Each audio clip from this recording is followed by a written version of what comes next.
Okay, this section is going to cover economic violence. We are still in the realm of institutional violence.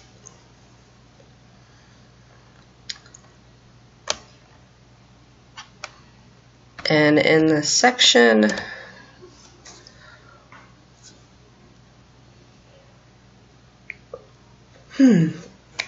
we're focusing on agents of economic entities. In most cases, these are businesses or economic entities formed to produce or market commodities. Remember that since this is institutional violence, it occurs by the action of these institutions and the people within them. Most of the data that we have on this is case studies. Thousands of agencies collect data, and there is little compilation, as is the case with interpersonal violence.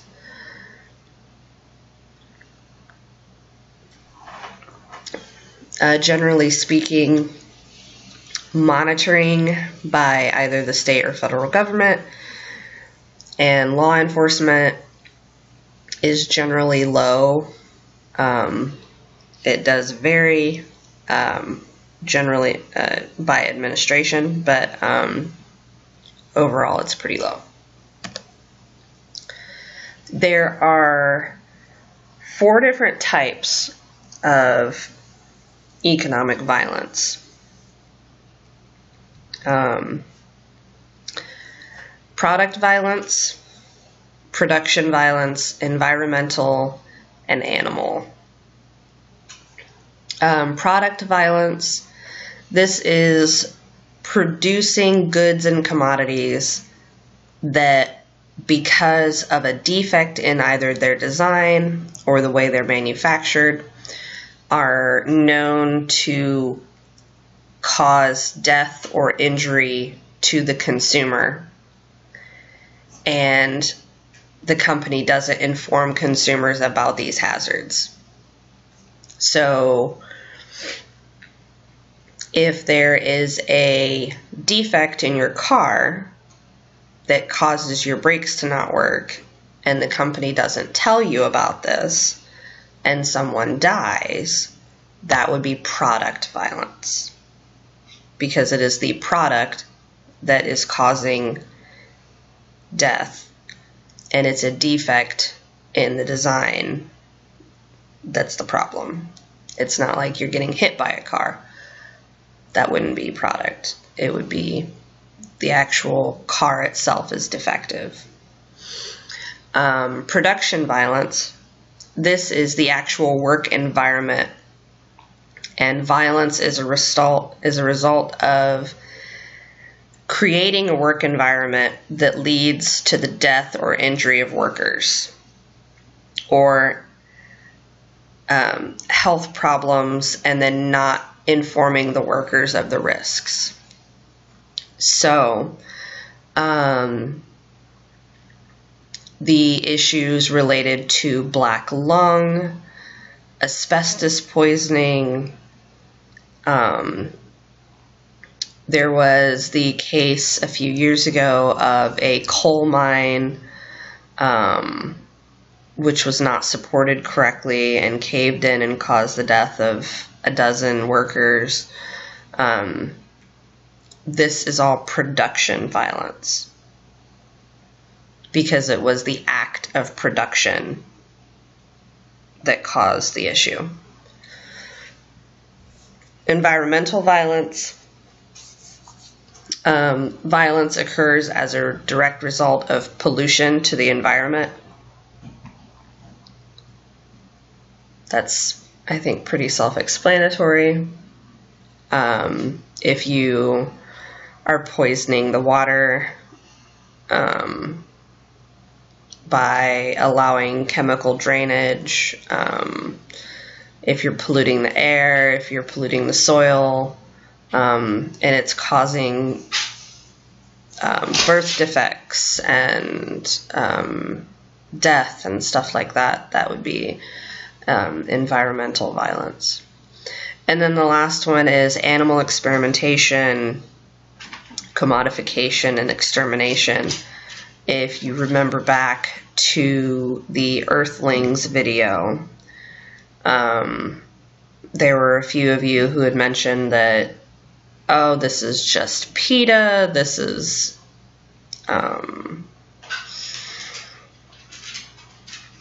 this isn't important, you know, this is, you know, pushing animal rights. This is where this comes into play. Using animal experimentation to create lipstick. Using animal experimentation to create hair dye.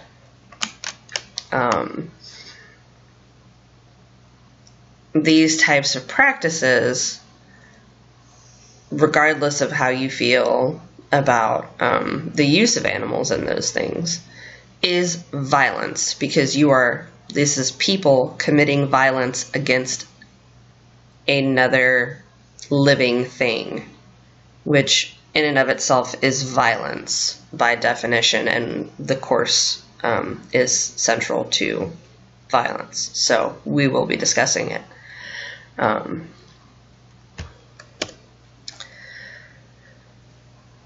So corporate or economic versus interpersonal. There's some dramatic differences. The violence that we're seeing in economic or corporate violence is more likely to be indirect. It's not from person to person like we saw in interpersonal.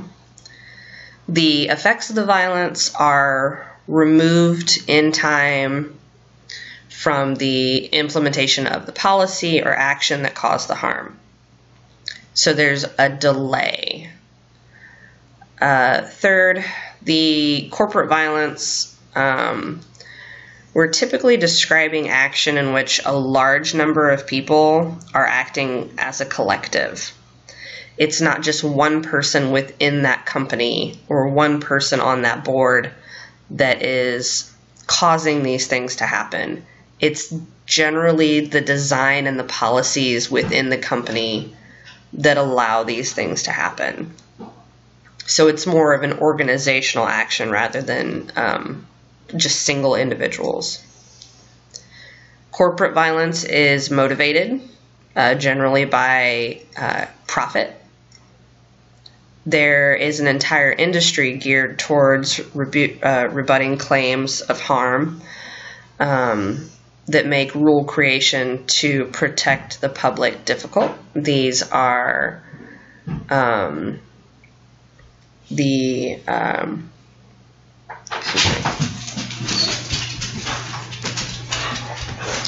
are the lawyers that work for the company that go out and try to settle claims, try to avoid recalls.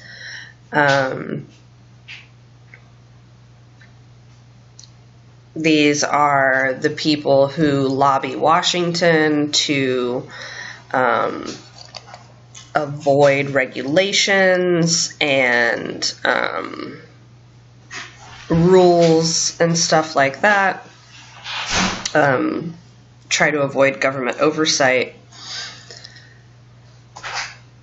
Corporate violence receives a much more limited legal and justice response because of that than interpersonal violence does. If a person were to come up and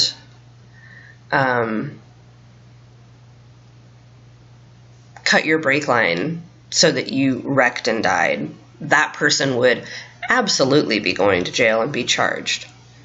If the company has a faulty brake line resulting in the same death, it's going to be a lot harder for that corporation to be held accountable and to have any significant ramifications than if it were a person that had done it.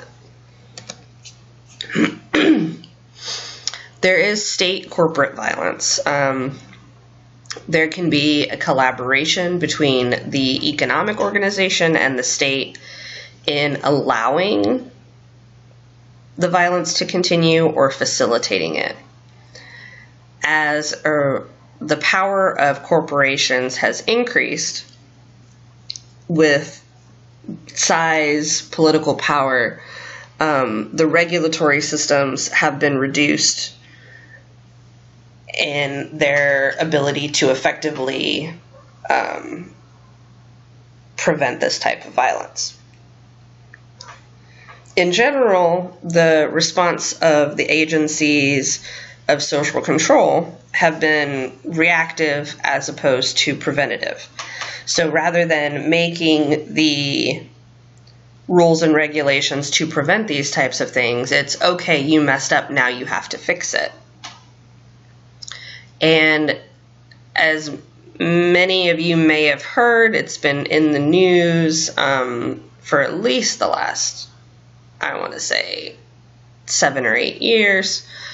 And I know there's been some legal statutes that have been put forth to address this. There's this revolving door of government regulators that then move to law firms that advise corporations on the law. So these are government workers that go to work for private companies that they use to regulate. Right now we're seeing kind of a reverse where we're seeing corporate people who want to deregulate being put into government positions, allowing them to deregulate. How that's going to play out over the next few years could be interesting to watch in regards to corporate violence. So product violence we're going to go into first. There's 2 types. There's product dumping, and then there's defective and hazardous products. Product dumping is when products are either about to be banned or are banned from sale in a location because of the potential harm to the consumer, and then they're sold at another location where regulations are not as strict. This happens with agricultural chemicals and pharmaceutical products. If anyone has ever read the label of something, you would notice that California has very strict rules on what they're allowed to sell in regards to the chemicals that are in them. So if you look at labels and you see something about, this product is known to cause cancer, blah, blah, blah, blah, blah, says something about the state of California, there's things that you can't sell or produce in California because of those regulations that you are allowed to sell in all the other 50 states. So a lot of it has to do with these agricultural chemicals. And this happens a lot in the difference between first world and third world countries, where things that may be unable to be sold in the United States are then shipped to a third world country where the product can still be sold for a profit, even if it's a smaller profit, but it's an extent to clear out their warehouses and get it out so that they're maximizing the money they get rather than having to throw it away. And there's no regulations from stopping them.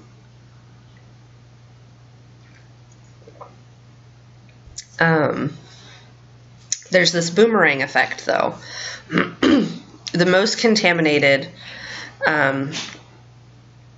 apples, apples are exported from at least 40 different countries. They're among the most contaminated fruits, with 98% of apples having pesticides on them. So when you hear people say you're supposed to wash your produce when you get it home from the store, this is why. Apples are generally, before they're shipped, they're coated in like a waxy film that keeps them shiny, stops them, it slows the decomposition of them so they have a longer shelf life. You really need to scrub that off when you get them home because they are absolutely covered in pesticides. European chocolate is another one. In 94, and I know that's been a while, 75% of the samples from European chocolate tested for lindane, which is a gamma pesticide that is banned in 6 countries and severely restricted in another 18. And it was in the chocolate.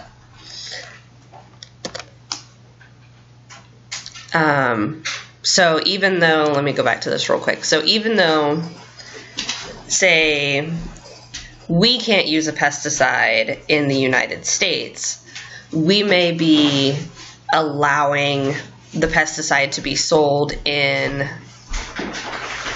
South America. Well, then if we import apples from South America, we're importing that chemical that we've banned. So we're still going to be getting the effects of that chemical, even if we're not directly allowing its use here. So that's the boomerang effect. Defective and hazardous products. As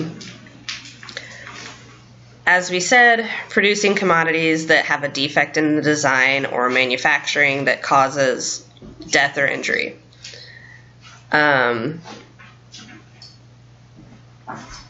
This is just one example.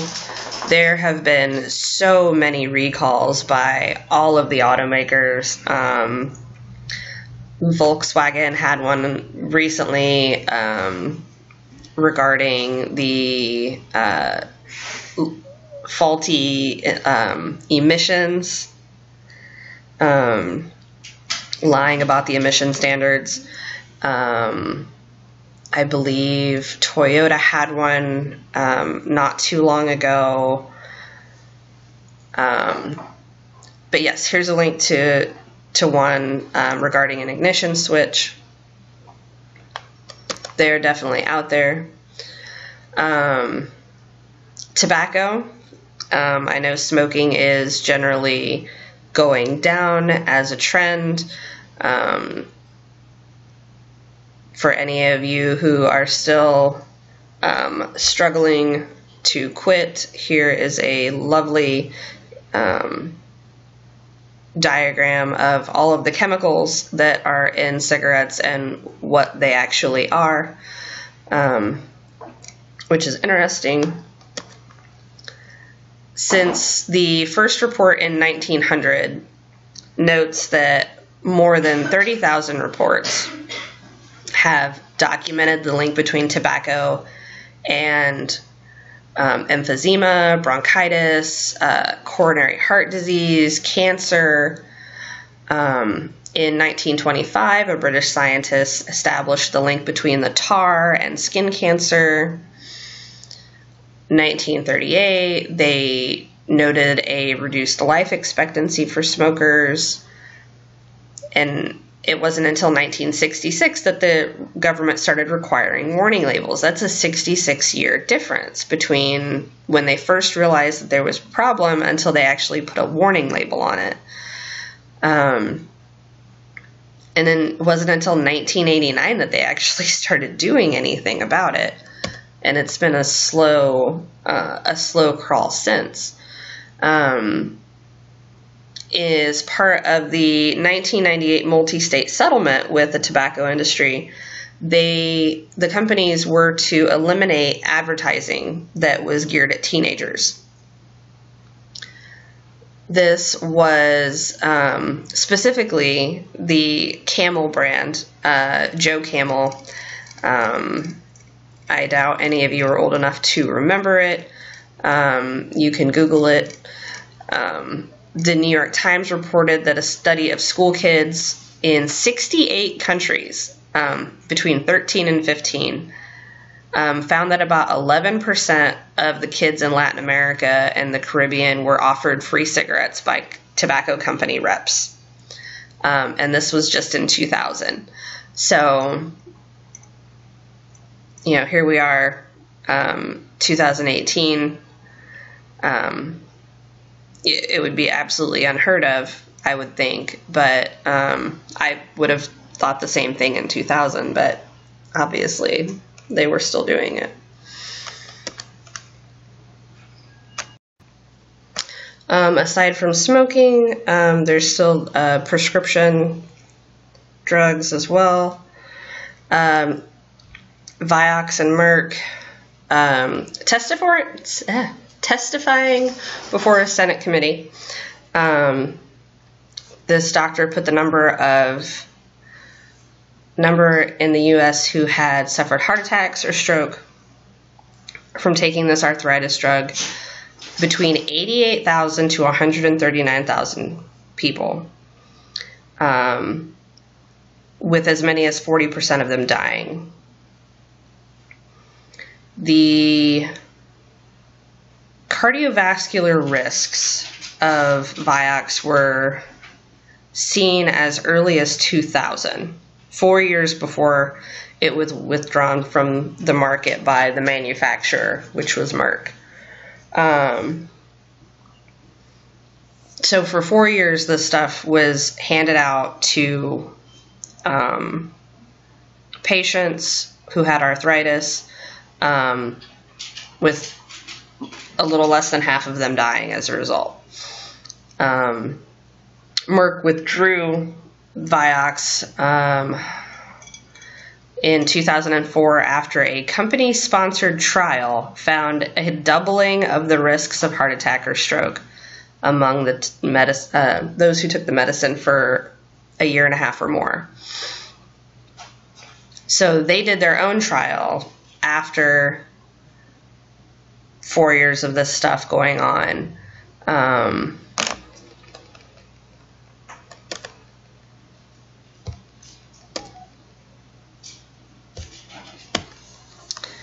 The pharmaceutical company Merck misrepresented the data so that the FDA allowed the drug onto the market in the first place. Merck has $5 billion set aside to deal with the 60,000 claimants that are going against the company. Estimates that the company spent $500 million in advertisement. None of them mention the hazards that they were aware of. So prescription drugs, even those that kill people, is a very lucrative venue.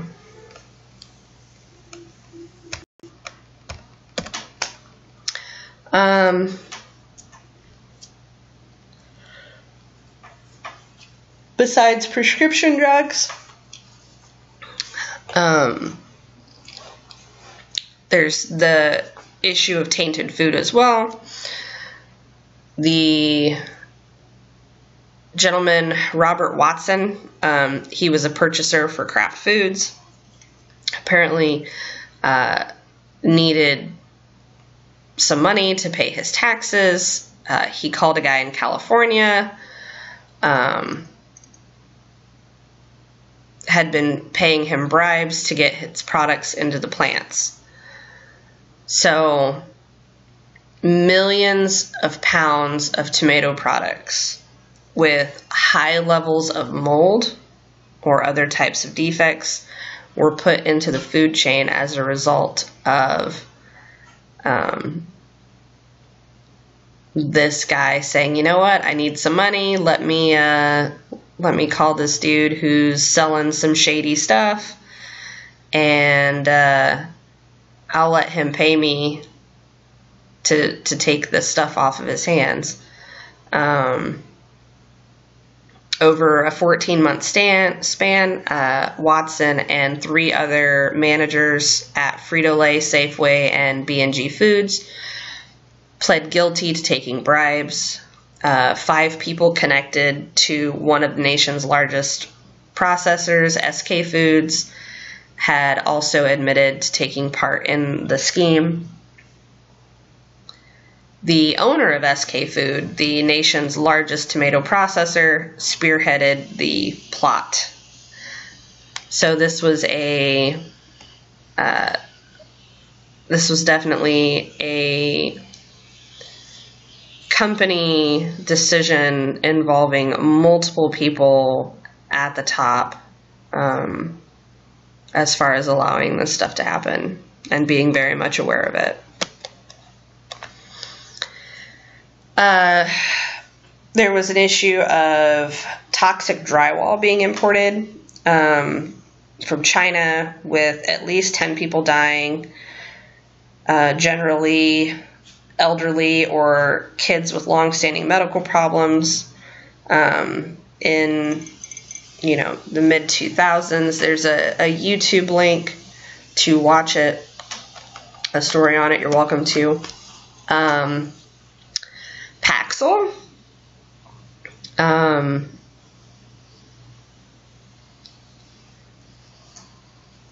And the company GlaxoSmithKline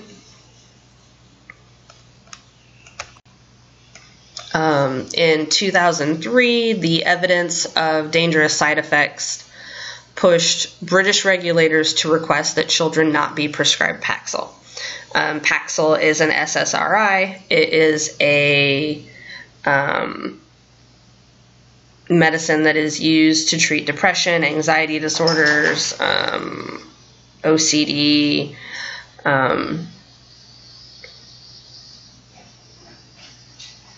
and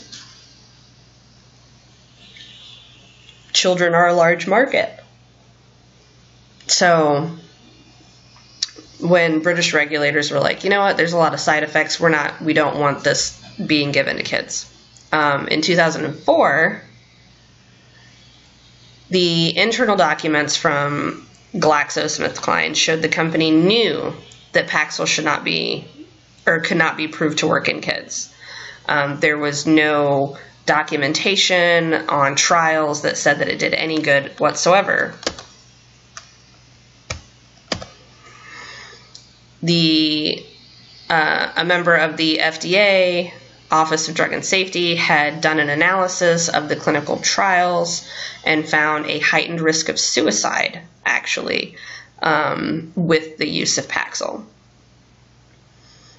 And although Paxil is not approved by the FDA for prescription use in children, doctors will routinely write what are known as off-label prescriptions for the use of the product with kids.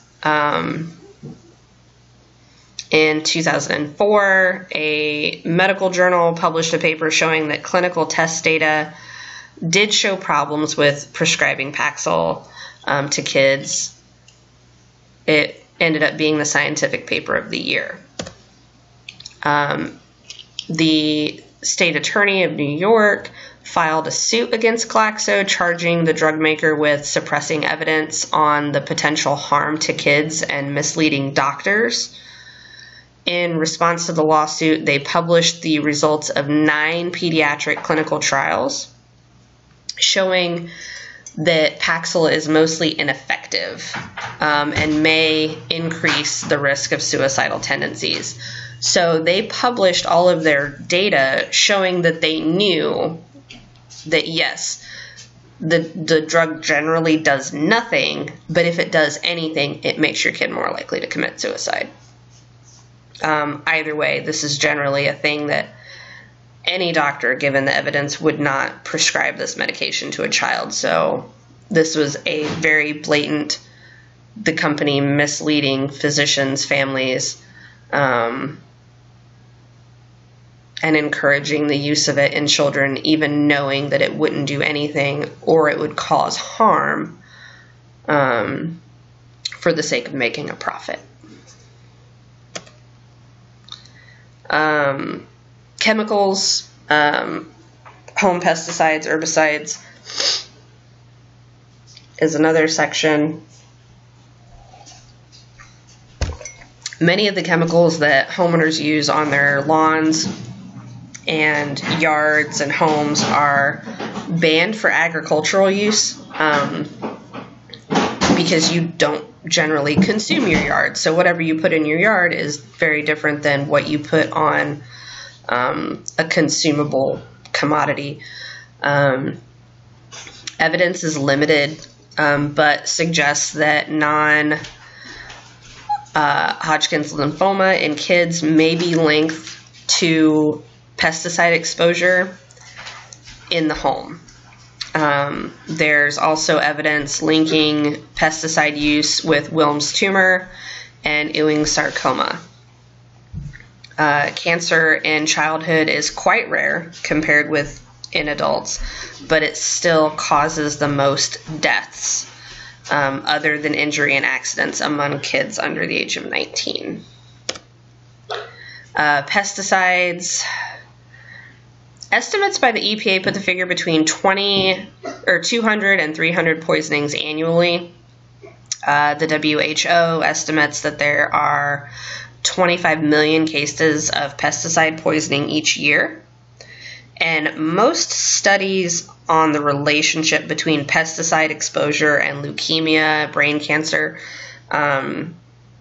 show an increased risk for kids whose parents use pesticides at home or work, and for kids who may be exposed to pesticides in the home.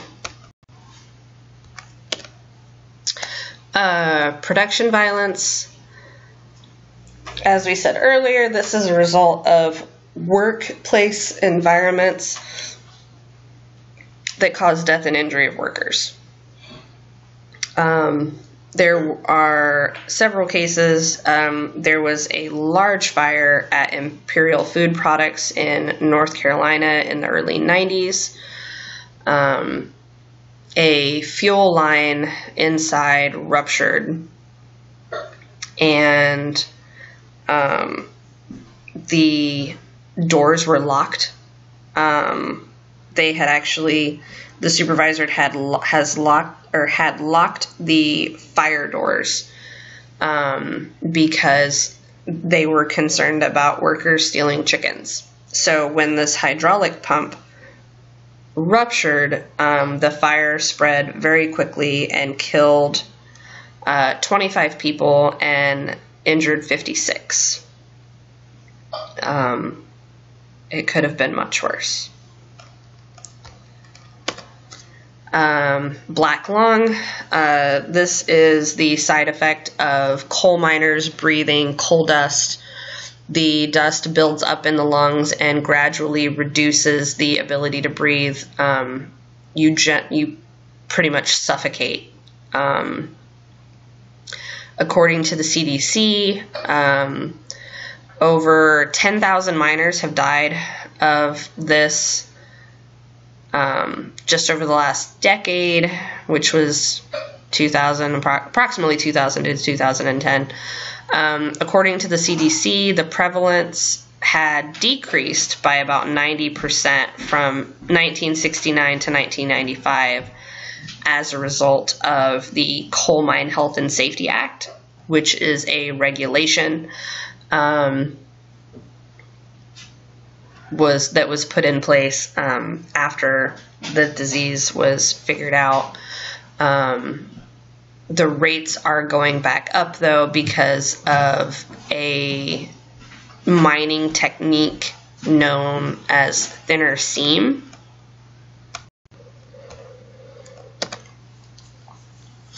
Brown lung is... Oh, excuse me. A disease associated with cotton dust.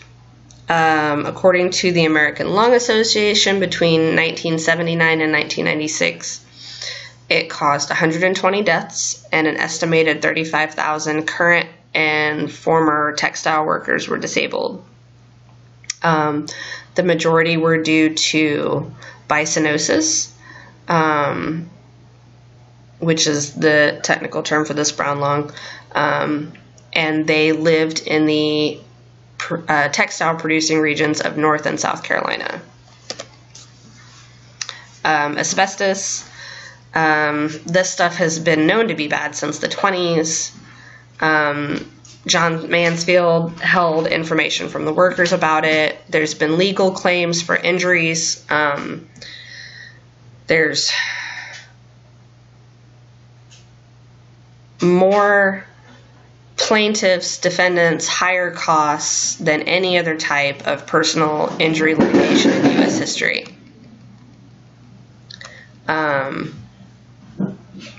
By the beginning of 2001, over 600,000 individuals had already filed lawsuits. The total amount, including all legal costs, was estimated to be about $54 billion. Obviously, it's gone up in the years since as the people involved in asbestos production and product use have continued to age. Since the regulations have been in place, that number is eventually going to drop off as these people will no longer be alive to file claims.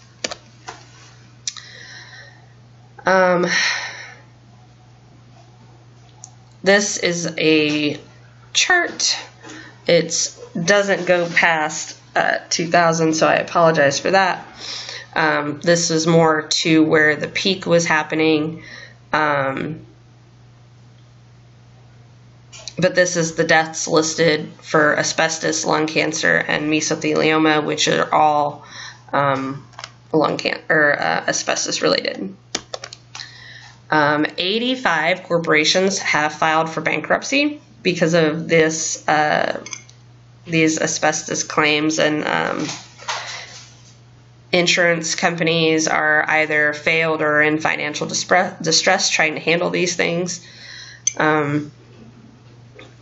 The expected range of people who will file claims is between 1.1 and 3 million, and the eventual cost could range as high as 265 billion.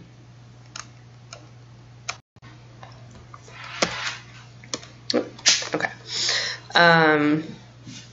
Here's a chart of potential places where asbestos was found and used. Unfortunately, if you buy an old home, asbestos removal is very expensive.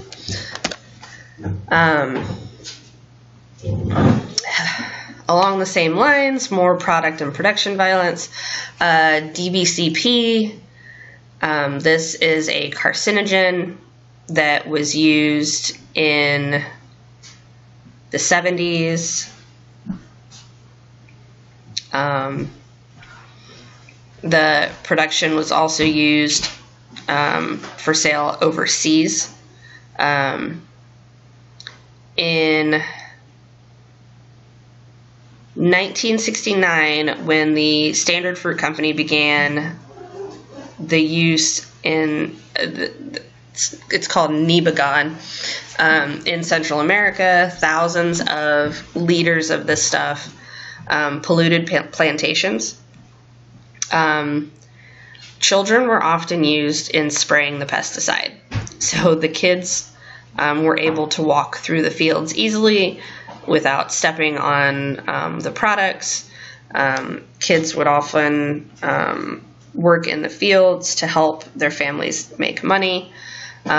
So they would be given the task of spraying the plants for insects. In 1997, 20,000 affected workers accepted $100 as severance pay. Keep in mind, these are children and families in Costa Rica, Panama, Ecuador, the Dominican Republic.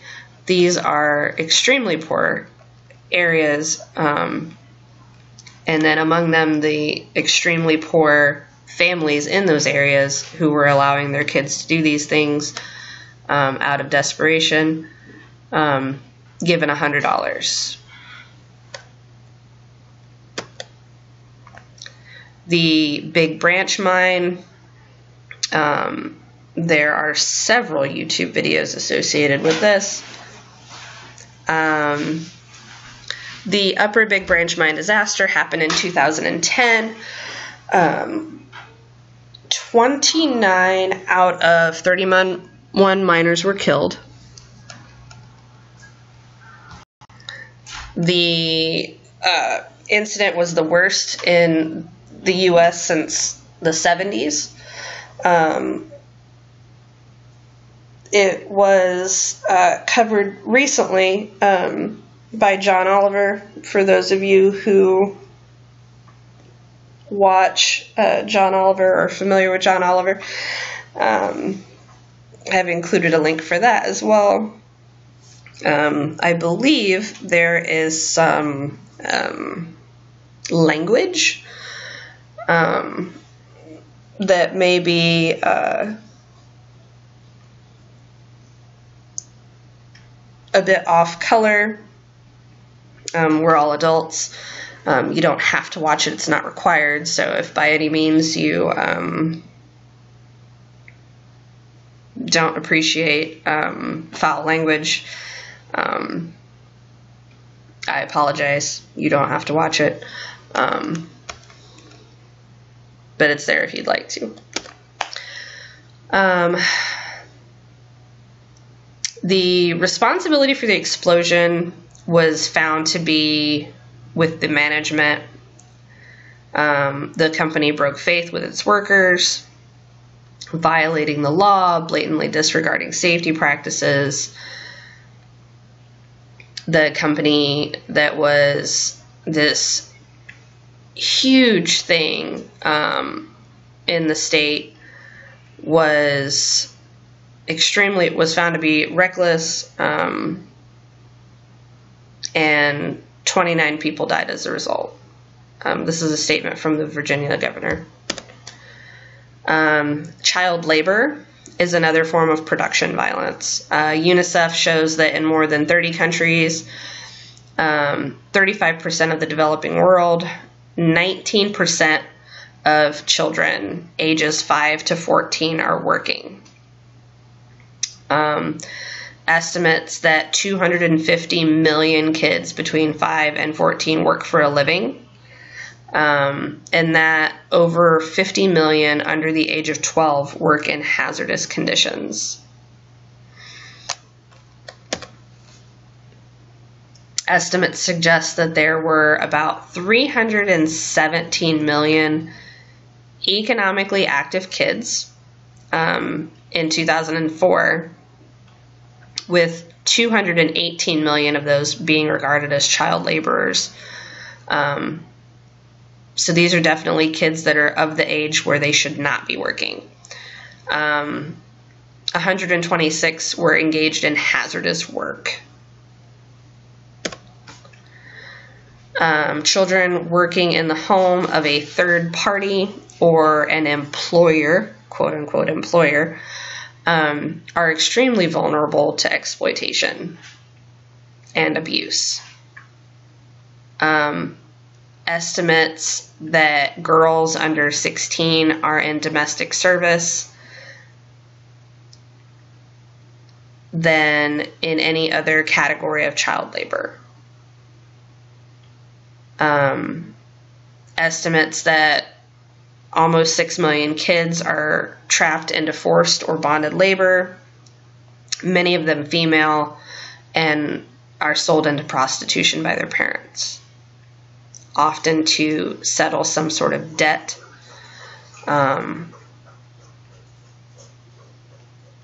Kids that are not directly sold into prostitution, those that are in domestic service. These are kids who are sold to families to be maids or to help with household chores, are often at risk of being abused at the hands of their employers. Environmental violence. This occurs as a direct result of pollution to the environment, disposal of waste in an unsafe manner so that it kills or injures residents.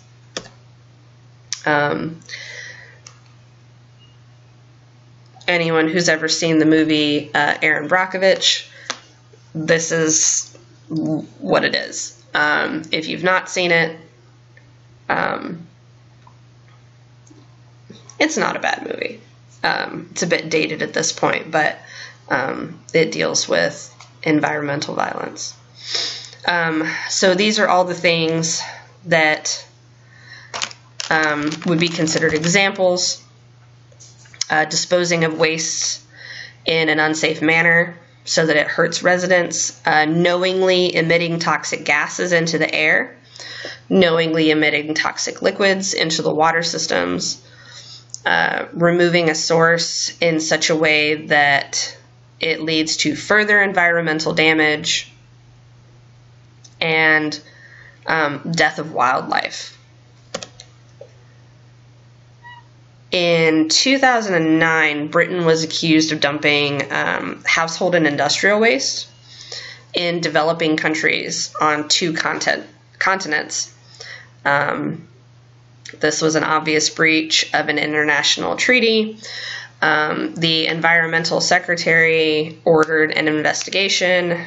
2 companies were linked to 90 shipping containers. These are the large shipping containers containing 1,400 tons of waste.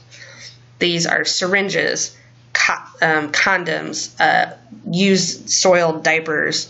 The companies that received the waste said that they were expecting recyclable plastics.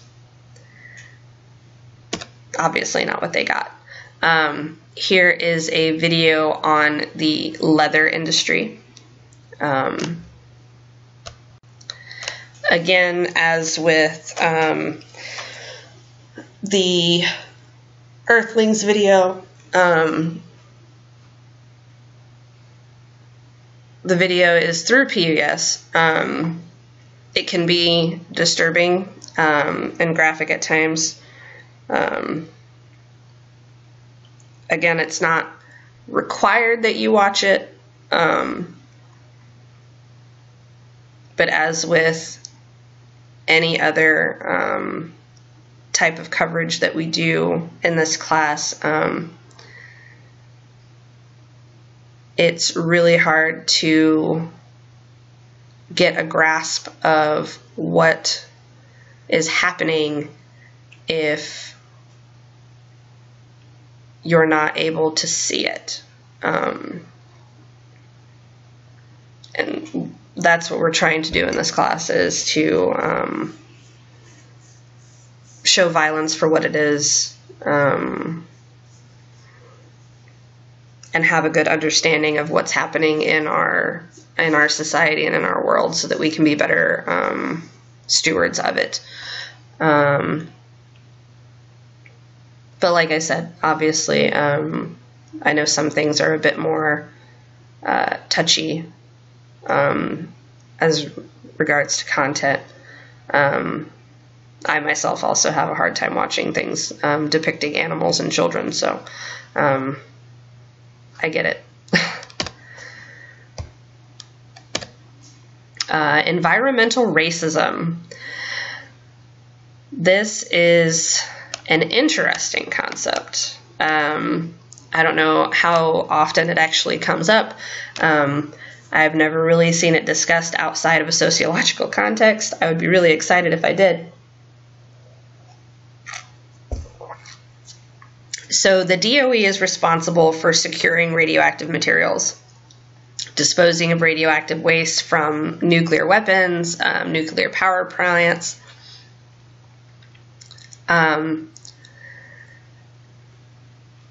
There is evidence that they have contacted every Native American nation with the proposal to become either an interim or a permanent recipient of nuclear waste. Gozen notes that it is estimated that 60% of all hazardous waste or toxic emitting facilities are located in or adjacent to communities of color, and that 65% of U.S. commercial hazardous waste is dumped in the South. And if you remember our discussion in previous sections, the southern United States is generally more ethnically diverse and more of a lower socioeconomic status. Fagan and Fagan note that in 1988, some 3 million tons of hazardous waste from the U.S. and Western Europe were transported to impoverished countries in Africa and Eastern Europe that needed currency. So, hey, we will pay you if you let us dump our trash here. And not having a lot of other sources of income, it doesn't really give them a lot of choice. So things to think about, why are these facilities, these hazardous facilities, located near communities of color? Or why are these communities of color near these waste facilities? I guess it really depends on which one came first. Either way, the property value is cheaper. The cost of real estate tends to be extremely low around these facilities. So lower socioeconomic groups would be able to live there more readily.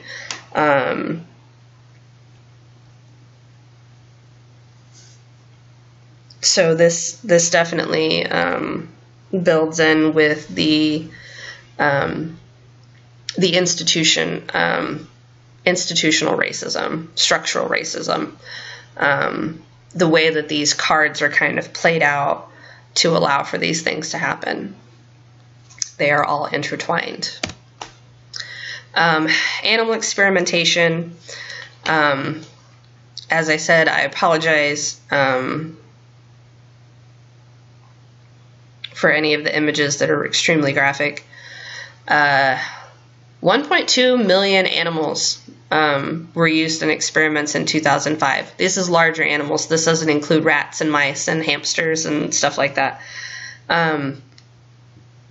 Most often they use beagles because they are extremely gentle and easy to handle, and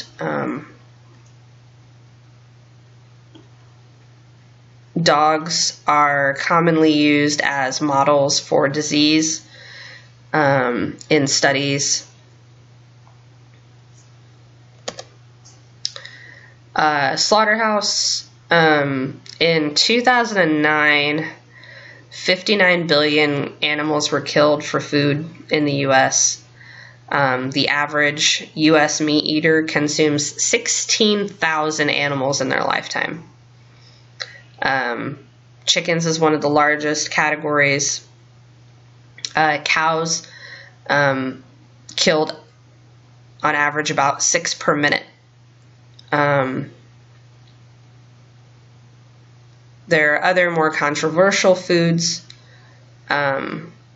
if you can see up in the top right, there are areas where dogs are consumed. There's a video again. Whether you choose to watch it is completely up to you. I would encourage you to at least attempt, for your own knowledge. It's not going to be on the exam, though. Animal violence is paid entertainment.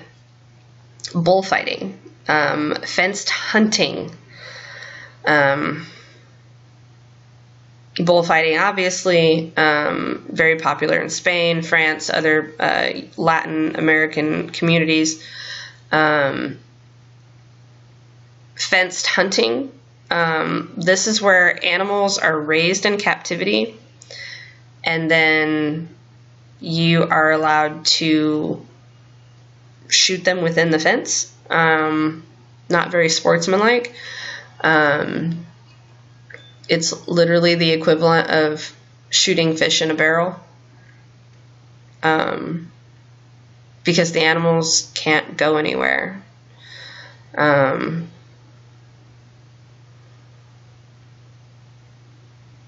I guess it depends on the size of the fence and whether or not there's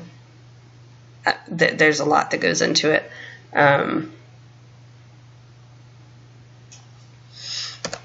Anyway, I digress. Economic violence and inequality. Most governments in the world do not collect statistics on this type of violence. But from what we know and what we suspect, those who are least powerful are more likely to experience higher level of violence, just as in all of the other realms of violence that we've discussed up to this point. For production violence, it is clearly the poorer segments of society that experience the most hazardous forms of work and bear the greatest cost in occupational diseases and accidents. For product violence, the poorer segments of the population in any given country, as well as the poorer populations of the world, are more likely to be exposed to hazardous products. The problem, though, may be more spread out in victimization patterns. It's also the lesser species that are more likely to be killed for economic gain, as animals that are to be slaughtered for food, pests or vermin to be killed for sport or reduced costs. Environmental violence, it's the poorer segments of the population of any given society or population that are more likely to be exposed to hazardous air, water, and soil. Species that are lowest on the status pole are more likely to be exterminated.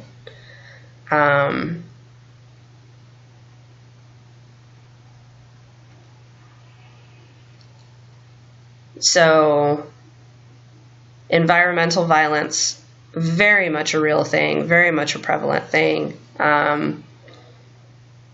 For those of you who are interested in doing environmental violence for your case study, there are so many options.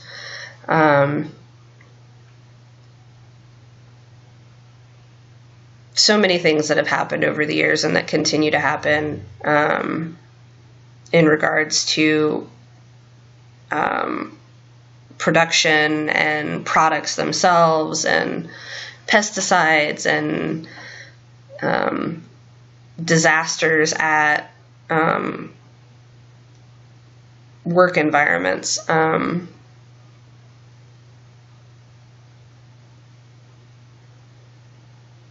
If you have any questions, feel free to post them to Blackboard. If you're interested in doing anything like this as a topic, you're welcome to send me your thoughts if you'd like feedback. this will be posted to Blackboard, obviously, and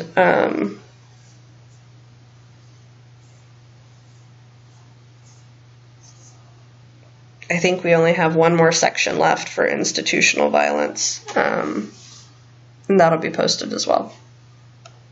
All right, thanks.